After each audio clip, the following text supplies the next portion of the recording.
Well, one of the most dire warnings made at the beginning of the lockdown in 2020 was that our economy was not like a computer that you can switch off and then switch back on.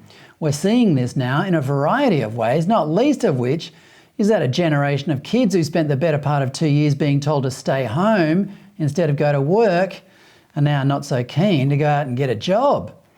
Other problems include supply chain issues and the high price of tradies now that the building industry is back up and running. But the same applies to a whole society. Melbourne is a good example where they had the longest lockdowns in the world. The Herald Sun newspaper reports today that a third of Victorians think Melbourne is less attractive now than it was before the lockdowns. And it's true, there's a lot of troubled people on the streets of Melbourne CBD these days, and the city is also more difficult to navigate now that so many of its streets are choked with bike lanes. Let's bring in Gideon Rozner of the Institute of Public Affairs, and a man who I know loves the great city of Melbourne more than most, to talk about it. Gideon, welcome. G'day, Fred. Yeah, look, I've always said, when people ask me about Melbourne, I used to pre-corona, with Melbourne, the lifestyle is unbeatable, but the politics is lousy. And now, unfortunately, only one of those things is true. Well, tell me about the lifestyle. Has it changed?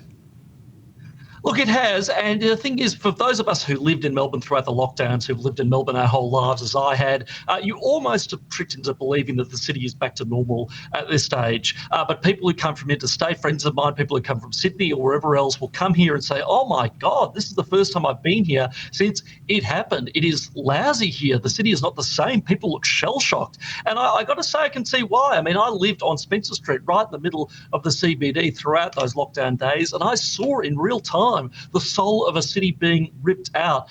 As they say about recessions or anything else, it goes up, or the economy, it goes up via the stairs and it comes down via the elevator. You can't just snap your fingers and give out a few lunch vouchers and expect to have what was destroyed restored in just a few months. It doesn't work that way because a lot of those businesses that close, they are never, ever, ever coming back. And you know what? I don't blame them.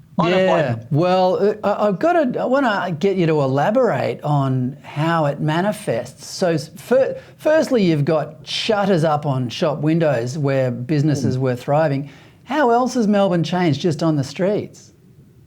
Well, again, as you say, I mean, the war on cars, as I call it, is not a new phenomenon, but it's certainly intensified in the last little while. And this is the problem. It was state politicians in state government that broke Melbourne and the Melbourne CBD. And unfortunately, it's fallen to politicians in City Hall, local politicians like that Brains Trust, Sally Capp and the rest of them, to work out a way to fix it. And they've come up with all manner of stupid ideas, close streets for Italian-style piazzas, build more bike lanes and so on. I'm sorry.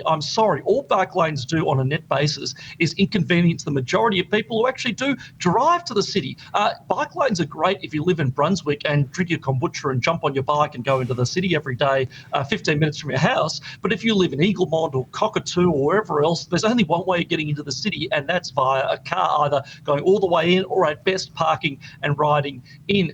The fact of the matter is, I lived in the city. I loved living in the city, but the city is not just for people who live there or near there. It is for everyone. It is for all Melburnians and all Victorians. It is was a glittering jewel in the Victorian landscape, and it should not be choked off by these stupid bike lanes.